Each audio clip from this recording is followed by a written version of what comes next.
There's a bunch of stuff the French do really well. Capital cities, the language, cafes. They also do particular types of car. They do weird cars, cool cars, and small cars. This is the Citroën C3. I think it's weird, cool, and it's definitely small.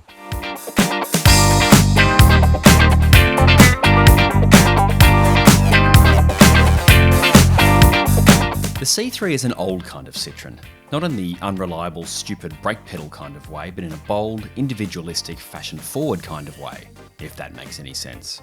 As you can see, this third generation C3 small hatch takes a lot from the Cactus, the first properly cool car from Citroën in well over a decade. It takes the instant icon air bumps, high-set DRLs linked by an integrated double chevron, and low-set headlights from the bigger car. So it's a new style Citroën that leaves you guessing what sort of car it is. Is it a compact SUV? Is it a small hatch?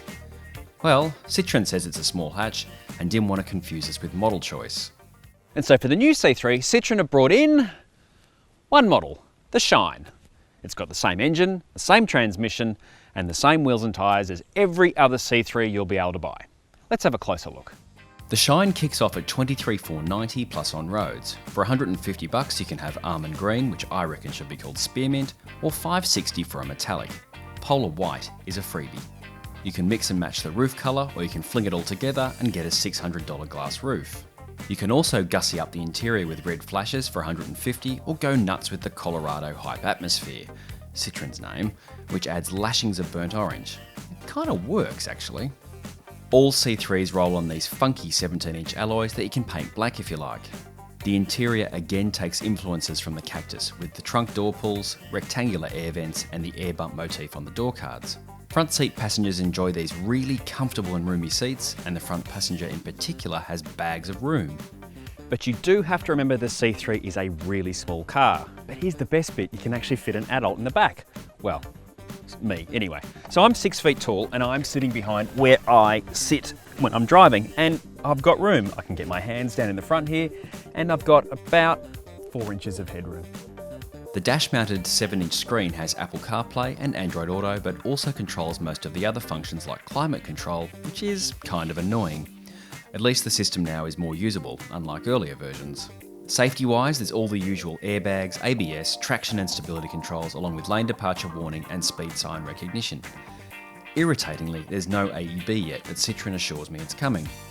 There's also Citroën's optional built-in dash cam called Connected Cam. Along with constantly recording on a loop in case you're involved in an incident, you can also take photos and videos and share them out via your phone.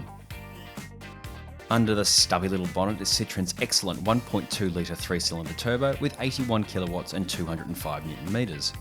Drive goes through the front wheels through a 6-speed automatic, and it seems Citroën has finally ditched that appalling single-clutch semi-automatic for good. So the French. One of the things they've done well, with a few notable exceptions, is just the overall feel of the car. These cars, and I mean Citroëns and Peugeots and Renaults, they just feel good. They're nice to drive. They're not perfect, not by any stretch of the imagination, but they just feel good. There's something about them. Now, where this car starts is with the 3-cylinder turbo. It's a fun little engine. It's the same engine that's in the Peugeot 208 and Peugeot 2008. It's a good little engine. I love what it sounds like. I love how it feels. And once you get going, there's a good chunk of torque there to work with. It's not bad for a car this size. There are bigger cars that don't have this much torque. So it's a good engine. I really like it. The transmission is good. It's not that horrible robotized manual that was in the Cactus. That was pretty bad. It's got good steering. Okay, again, it's not going to set the world on fire for feel or for directness. It's just good. It's good.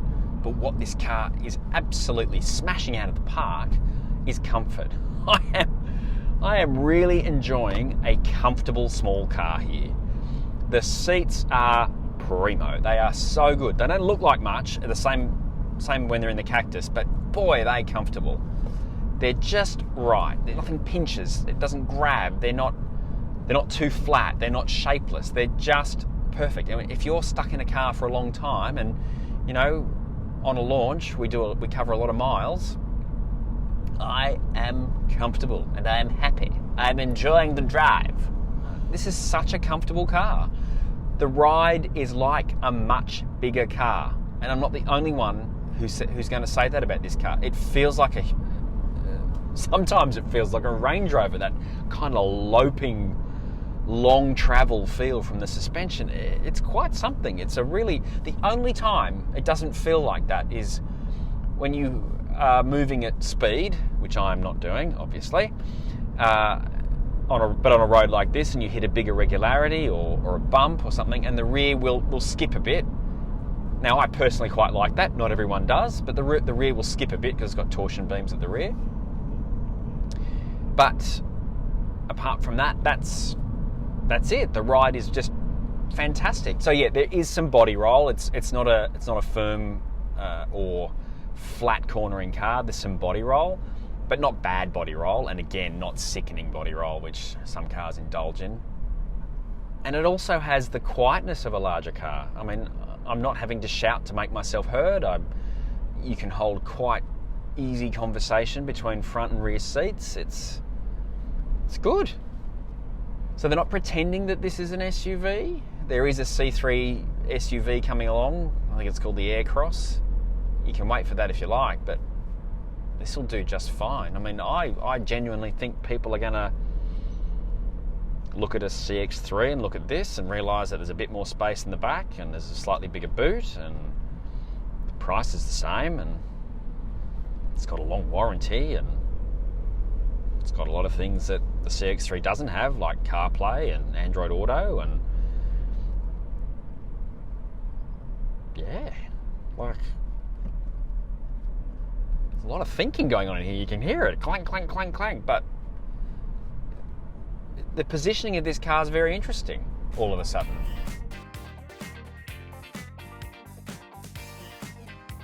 A new small Citroën is always an event, and the new C3 is definitely that.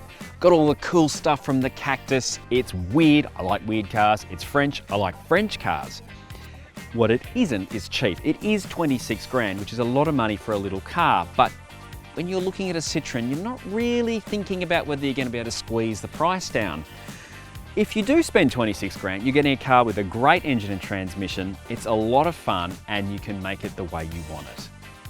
So, weird, cool, small Citroën, good.